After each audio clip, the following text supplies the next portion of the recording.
നമസ്കാരം. കർമ്മ ന്യൂസിലേക്ക് സ്വാഗതം. നരേന്ദ്രമോദി കേരളത്തിലേക്ക് എത്തും മുമ്പ് സുരേഷ് ഗോപിയെ പൂട്ടാനാണ് കേരള സർക്കാരിന്റെ നീക്കം. മാധ്യമപ്രവർത്തകർ നൽകിയ പീഡന പരാതിയിൽ 354 വകുപ്പിന്റെ മുഴുവൻ കുറ്റകൃത്യങ്ങളും ചേർത്തുകൊണ്ട് സുരേഷ് ഗോപിക്കെതിരെ കുറ്റപത്രം തയ്യാറാക്കിയിരിക്കുകയാണ് ഇപ്പോൾ പോലീസ്. നടക്കാവ് പോലീസിന്റെ ഈ നടപടി മുകളിൽ നിന്നുള്ള വലിയ സമ്മർദ്ദത്തിന്റെ ഫലമാണെന്നുള്ള വിവരങ്ങൾ പുറത്തു വരികയാണ്. മാധ്യമപ്രവർത്തകർ നൽകിയ പരാതിയിൽ ആദ്യഘട്ടത്തിൽ തിടുക്കപ്പെട്ട് നടപടികളെടുത്ത പോലീസ് പിന്നാലെ അതിന്റെ ഗൗരവം തിരിച്ചറിഞ്ഞ് നടപടികൾ വൈകിപ്പിച്ചിരുന്നു. സുരേഷ് ഗോപിയെ ചോദ്യം ചെയ്യാനായി പോലീസ് സ്റ്റേഷനിലേക്ക് വിളിച്ചു വരുത്തിയെങ്കിലും അതുമായി ബന്ധപ്പെട്ട വലിയ വീഴ്ചകൾ, ജനങ്ങളുടെ പ്രതികരണങ്ങൾ, ജനങ്ങളുടെ വലിയ വികാര പ്രകടനങ്ങൾ, അതൊക്കെ തന്നെ പോലീസിനെ ഇരുത്തി ചിന്തിപ്പിച്ചു എന്നുള്ളതാണ് യാഥാർത്ഥ്യം. അങ്ങനെ തിടുക്കപ്പെട്ട ഒരു നടപടി എടുക്കണ്ട എന്ന് സർക്കാരിന് പോലും വലിയ തരത്തിലുള്ള നിയമോപദേശം ലഭിച്ചു. അതിന്റെ അടിസ്ഥാനത്തിൽ കേസ് തേച്ചുമാച്ചു കളഞ്ഞു എന്ന് കരുതിയിരുന്നപ്പോഴാണ് ഇപ്പോൾ വീണ്ടും സുരേഷ് ഗോപിക്കെതിരെ നടക്കാവ് പോലീസ് കൂടുതൽ ഗൗരവമുള്ള വകുപ്പുകൾ ചുമത്തിക്കൊണ്ട് കുറ്റപത്രം തയ്യാറാക്കുന്നത്. മാധ്യമപ്രവർത്തകയുടെ പരാതിയിന്മേലെടുത്ത എഫ്ഐആർ മേൽ വലിയ അന്വേഷണമാണ് നടക്കാവ് പോലീസ് ഇപ്പോൾ നടത്തിയിരിക്കുന്നത്. 17 മാധ്യമപ്രവർത്തകരുടെ മൊഴിയെടുത്തു എന്നാണ് ലഭിക്കുന്ന വിവരം. അത് മാത്രവുമല്ല, സ്വകാര്യ ഹോട്ടലിലെ ജീവനക്കാരുടെ, സെക്യൂരിറ്റി ജീവനക്കാരുടെ അടക്കം മൊഴികൾ പോലീസ് രേഖപ്പെടുത്തി. ഏതെങ്കിലും സാഹചര്യത്തിൽ സുരേഷ് ഗോപിയെ കൊടുക്കാനുള്ള പഴുതു കിട്ടുമോ എന്നുള്ളതാണ് പോലീസ് ഇപ്പോൾ അന്വേഷിക്കുന്നത്, പരതുന്നത്. ഇത് ആഭ്യന്തര വകുപ്പിന്റെ ഉന്നതങ്ങളിൽ നിന്നുള്ള വലിയ സമ്മർദ്ദത്തിന്റെ ഫലമാണെന്ന് പോലീസിൽ നിന്ന് തന്നെ വിവരം പുറത്തു വരികയാണ്. കാരണം നേരത്തെ മുഖ്യമന്ത്രിയുടെ ഓഫീസാണ് ഈ വിഷയത്തിൽ വളരെ സമ്മർദ്ദം ചെലുത്തി രംഗത്ത് വന്നിരുന്നത്. ആ മുഖ്യമന്ത്രിയുടെ ഓഫീസിന്റെ സമ്മർദ്ദത്തിന്റെ അടിസ്ഥാനത്തിലായിരുന്നു അന്ന് നടക്കാവ് പോലീസ് തിടുക്കപ്പെട്ട് ഈ കേസിൽ എഫ്ഐആർ ഇട്ടത്. അതിനുശേഷമാണ് സൂപ്പർ താരങ്ങളായ ചില സിനിമാ താരങ്ങൾ, മുഖ്യമന്ത്രിയുമായി അടുപ്പമുള്ളവർ മുഖ്യമന്ത്രിയോട് സംസാരിക്കുകയും സുരേഷ് ഗോപിക്കെതിരെ അനാവശ്യമായ കേസുമായി മുന്നോട്ട് പോകുന്നത് സർക്കാരിന് തിരിച്ചടിയാകുമെന്ന സൂചന നൽകുകയും ചെയ്തത്.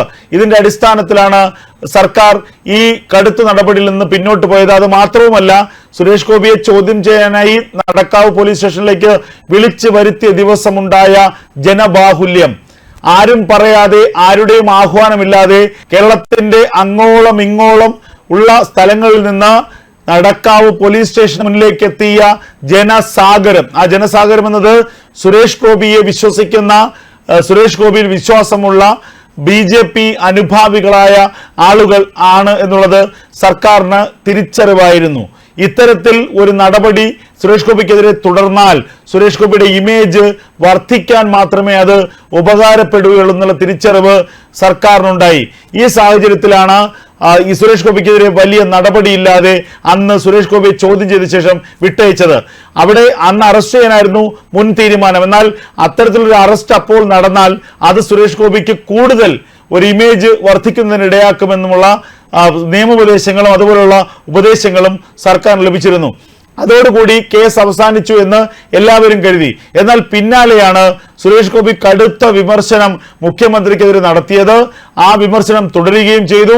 ഒടുവിൽ നവകേരള യാത്രയുടെ തിരക്കുകൾ അവസാനിച്ചപ്പോഴാണ് പഴയ കേസ് കുത്തിപ്പൊക്കിക്കൊണ്ട് വീണ്ടും സർക്കാർ രംഗത്ത് വന്നിരിക്കുന്നത്. ഈ ജനുവരി മാസം 3-ാം തീയതി തൃശ്ശൂരിന്റെ മണ്ണിൽ, ശക്തന്റെ മണ്ണിൽ പ്രധാനമന്ത്രി നരേന്ദ്രമോദി എത്തുകയാണ്. നടൻ സുരേഷ് ഗോപി ആയിരിക്കും തൃശ്ശൂരിലെ ലോക്സഭാ സ്ഥാനാർത്ഥി എന്നുള്ള കാര്യം ഏറെക്കുറെ ഉറപ്പായിരിക്കുന്നു. സുരേഷ് ഗോപിയുടെ തെരഞ്ഞെടുപ്പ് പ്രചരണാർത്ഥം എത്തുന്ന നരേന്ദ്രമോദി അവിടെ എത്തുമ്പോൾ ആ വേദിയിൽ സുരേഷ് ഗോപി ഉണ്ടാകരുത് എന്നുള്ള ചിന്ത സർക്കാരിലെ ചിലർക്കുണ്ട്. ജനുവരി 3-ാം തീയതി സുരേഷ് ഗോപി തൃശ്ശൂർ ഉണ്ടെങ്കിൽ, ആ വേദിയിൽ സുരേഷ് ഗോപി നിൽക്കുകയാണെങ്കിൽ അത് വലിയ ഇമേജ് സുരേഷ് ഗോപിക്ക് നൽകും. പ്രധാനമന്ത്രി നരേന്ദ്രമോദിയും സുരേഷ് ഗോപിയും ഒരു വേദി പങ്കിടുമ്പോൾ വളരെ ഗൗരവമുള്ള ചില രാഷ്ട്രീയ വിഷയങ്ങൾ നരേന്ദ്രമോദി സംസാരിക്കും. അതുമാത്രവുമല്ല, സുരേഷ് ഗോപിയെ പുകഴ്ത്തി നരേന്ദ്രമോദി സംസാരിച്ചാൽ അത് തൃശ്ശൂരിൽ വലിയ മാറ്റങ്ങൾക്കിടയാക്കുമെന്നുള്ളത് CPM-നും അറിയാം, ഇടതു സർക്കാരിനും അറിയാം. അങ്ങനെയെങ്കിൽ ആ സാഹചര്യം ഒഴിവാക്കണം. സുരേഷ് ഗോപിയെ അതിനു മുമ്പ് പൂട്ടണം. സുരേഷ് ഗോപിയെ അതിനു മുൻപ് സ്ത്രീ പീഡന കേസിൽ അകത്താക്കണം. സുരേഷ് ഗോപിയെ ജയിലിലാക്കണം, നരേന്ദ്രമോദി വരുന്ന പരിപാടിയിൽ സുരേഷ് ഗോപി പങ്കെടുക്കരുത്, സുരേഷ് ഗോപി ആ വേദിയിൽ ഉണ്ടാകരുത്. അതിനു മുൻപ് സ്ത്രീ പീഡന കേസിൽ സുരേഷ് ഗോപിയെ അകത്താക്കിക്കൊണ്ട് സുരേഷ് ഗോപിയുടെ ഇമേജിനെ തകർക്കണം. ഇനി തെരഞ്ഞെടുപ്പിൽ മത്സരിച്ചാൽ പോലും ഒരു സ്ത്രീ പീഡന കേസിൽ അറസ്റ്റിലായ വ്യക്തി എന്ന ചീത്ത പേര് സുരേഷ് ഗോപിക്ക് ഉണ്ടാക്കണം.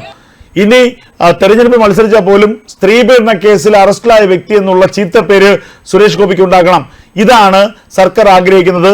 അതിനുവേണ്ടിയാണ് ഇപ്പോൾ തിടുക്കപ്പെട്ട് ഈ നടപടി എടുത്തിരിക്കുന്നത്. നേരത്തെ 354 വകുപ്പിലെ 1, 4 ഉപവകുപ്പുകളാണ് സുരേഷ് ഗോപിക്കെതിരെ ചുമത്തിയതെങ്കിൽ ഇപ്പോൾ 354 വകുപ്പ് പൂർണ്ണമായും സുരേഷ് ഗോപിക്കെതിരെ ചുമത്തിയിരിക്കുന്നു. ജാമ്യമില്ലാത്ത വകുപ്പാണ്. ഇക്കാര്യത്തിൽ ഏത് നിമിഷം വേണമെങ്കിലും സുരേഷ് ഗോപിയുടെ അറസ്റ്റ് ഉണ്ടാകാം. കോടതിയിൽ ഉടൻ കുറ്റപത്രം സമർപ്പിക്കാനാണ് സർക്കാരിന്റെ പോലീസിന്റെ നീക്കം.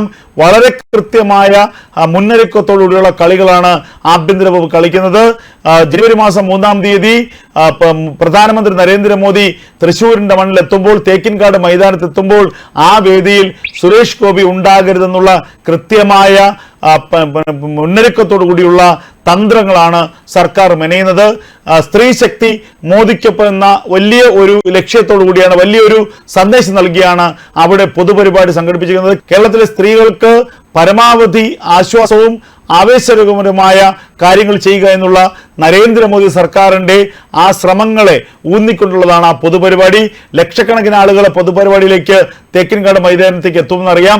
ആ പൊതുപരിപാടി എന്ന് പറയുന്നത് കേരളത്തിലെ BJPയുടെ ആദ്യത്തെ തെരഞ്ഞെടുപ്പ് പ്രചാരണ പരിപാടി കൂടി ആവുകയാണ്.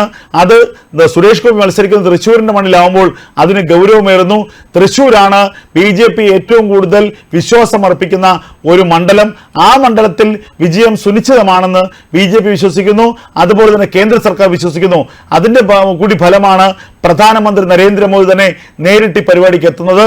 എന്നാൽ അതിനു മുൻപ് സുരേഷ് ഗോപിയെ പൂട്ടുക എന്നുള്ളതാണ് സംസ്ഥാനത്തെ പിണറായി സർക്കാരിന്റെ തീരുമാനം. കേരളത്തിൽ നിരവധി മണ്ഡലങ്ങൾ BJP പ്രതീക്ഷ അർപ്പിക്കുന്നുവെങ്കിലും അതിൽ ഏറ്റവും അധികം പ്രതീക്ഷ അർപ്പിക്കുന്ന മണ്ഡലമാണ് തൃശ്ശൂർ. കഴിഞ്ഞ തവണ 2,95,000 വോട്ടുകൾ പിടിച്ച മണ്ഡലമാണ്. എന്നാൽ ഇക്കുറി കഴിഞ്ഞ തവണത്തെ അതേ അവസ്ഥയല്ല, കഴിഞ്ഞ ലോക്സഭാ തെരഞ്ഞെടുപ്പിന്റെ സാഹചര്യമല്ല ഇപ്പോൾ തൃശ്ശൂരിലുള്ളത്. സുരേഷ് ഗോപിക്ക് വലിയ ജനകീയ പിന്തുണ ഇതിനകം തന്നെ തൃശ്ശൂരിന്റെ മണ്ണിൽ ഉണ്ടായിരിക്കുന്നു. തൃശ്ശൂരിന്റെ മണ്ണിൽ നിരവധി വികസന പ്രവർത്തനങ്ങളിൽ സുരേഷ് ഗോപി പങ്കാളിയായിരിക്കുന്നു. അതുമാത്രവുമല്ല, കരുവന്നൂർ ബാങ്ക് അടക്കമുള്ള തട്ടിപ്പ് കേസുകളിൽ സർക്കാരിനെ പ്രതിരോധത്തിലാക്കിയ വലിയ സമരങ്ങൾക്ക് നേതൃത്വം കൊടുത്തത് സുരേഷ് ഗോപിയാണ്. ക്രൈസ്തവ സഭകളുടെ വലിയ പിന്തുണ സുരേഷ് ഗോപിക്കുണ്ട്. അത് ചെറിയ തരത്തിലല്ല, വലിയ രീതിയിൽ ഈ തെരഞ്ഞെടുപ്പിനെ ബാധിക്കുമെന്ന കാര്യത്തിൽ യാതൊരു സംശയവുമില്ല. അതുമാത്രവുമല്ല, ദേശീയ തലത്തിൽ പോലും ക്രൈസ്തവ സഭകളുമായി വലിയൊരു സൗഹൃദത്തിൽ ഏർപ്പെടാനുള്ള ശ്രമത്തിലാണ് കേന്ദ്ര സർക്കാരും BJPയും. നരേന്ദ്രമോദി തന്നെ കഴിഞ്ഞ ദിവസം ക്രിസ്മസ് സംഗമം അദ്ദേഹത്തിന്റെ വസതിയിൽ നടത്തിയിരുന്നു. കേരളത്തിൽ നടക്കമുള്ള ക്രൈസ്തവ സഭാ അധ്യക്ഷന്മാർ ആ സംഗമത്തിൽ പങ്കെടുത്തിരുന്നു. ഇതിന്റെയൊക്കെ പരിണിത ഫലം എന്നുള്ളത് തൃശ്ശൂരിന്റെ മണ്ണിൽ വലിയൊരു പോരാട്ടം നടത്താൻ BJPക്ക് കഴിയും, സുരേഷ് ഗോപി കഴിയും. സുരേഷ് ഗോപിയുടെ വിജയം സുനിശ്ചിതമെന്നാണ് BJPയുമായി അടുത്ത വൃത്തങ്ങൾ പറയുന്നത്. അതിനുവേണ്ടിയുള്ള മുന്നൊരുക്കങ്ങൾ കേന്ദ്ര സർക്കാരും BJPയുടെ കേന്ദ്ര നേതൃത്വം ഇപ്പോഴും ആരംഭിച്ചു കഴിഞ്ഞിരിക്കുന്നു. അതിന്റെ കൂടി ഭാഗമായിട്ടാണ് നരേന്ദ്രമോദി തന്നെ നേരിട്ട് തൃശ്ശൂരിന്റെ മണ്ണിലേക്ക് എത്തുന്നത്. എന്നാൽ അതിന് ബദലായി സുരേഷ് ഗോപിയെ സ്ത്രീ പീഡന കേസിൽ മാധ്യമപ്രവർത്തകരുടെ പരാതിയിൽ പൂട്ടുക എന്നുള്ളതാണ് പിണറായി സർക്കാരിന്റെ ഇപ്പോഴത്തെ ലക്ഷ്യം.